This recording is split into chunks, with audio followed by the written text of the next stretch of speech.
Everyone. So today's problem is called question marks, and it says have the function question marks string take the string parameter which will contain single digit number, letter, and question marks, and check if there are exactly three question marks between every pair of the two numbers that add up to 10. If so, then your program should return the string true. Otherwise, it should return the string false. If there aren't any two numbers that add up to 10 in the string, then your program should return false as well.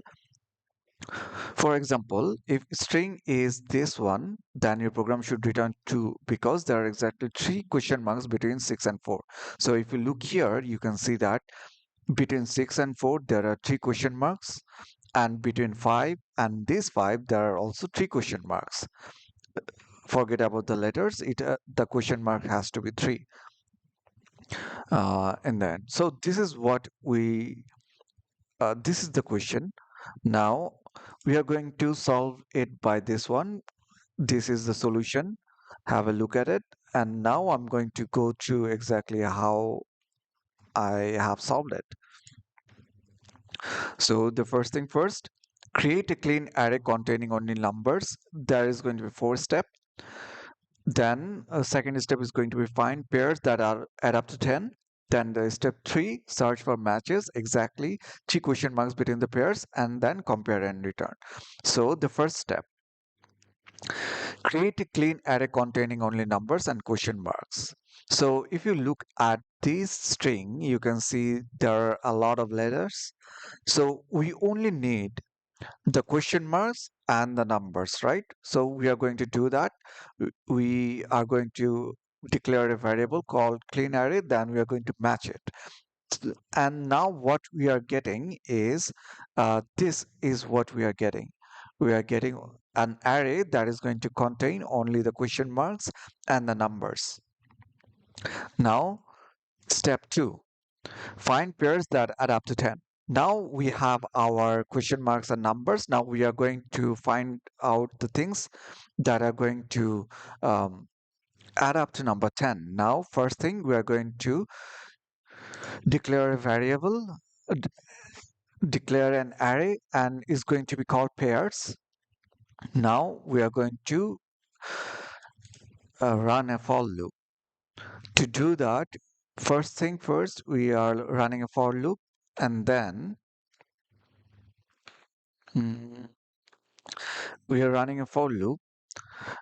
We are converting it to parse integer. Why? Because we are getting here strings. We have to convert it into integers. So that's why we are using percent here.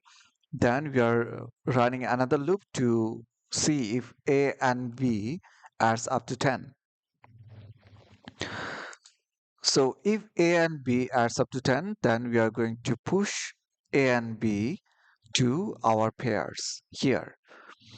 And then we are going to break it. Now, if I console log it, you can see that 7 and 3 in this string, 7 and 3 adds up to 10. So we are pushing it to our pairs here. And in the third step, we are search for matches that exactly three question marks between the pairs. Now we have 7 and 3. So we need to uh, add three question marks between them and then match it with our clean array. So what we are doing, we are taking a variable match count. We are going to use this later.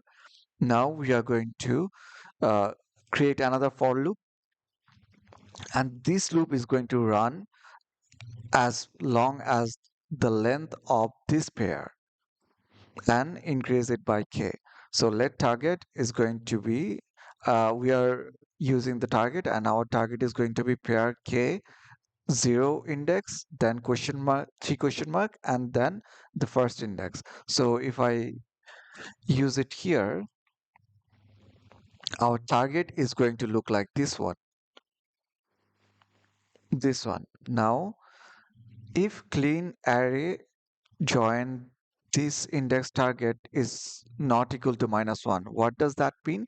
It means that we are going to find this. If I find it from here, then I'm going to update my match count.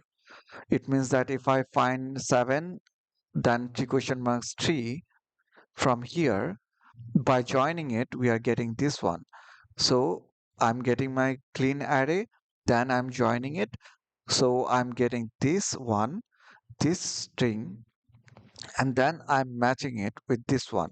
If I find this one, then I'm going to update my match count.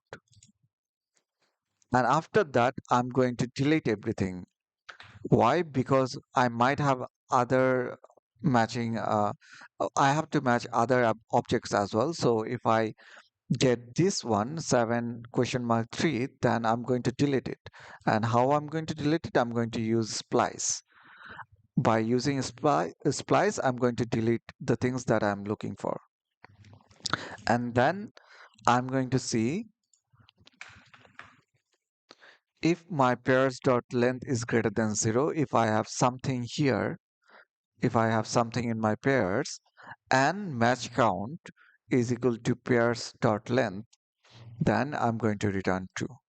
Otherwise, I'm going to return false. So if I use this string, it is going to return true.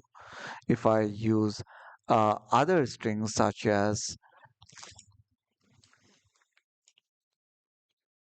a a6 question mark 9 9, it is going to return me false.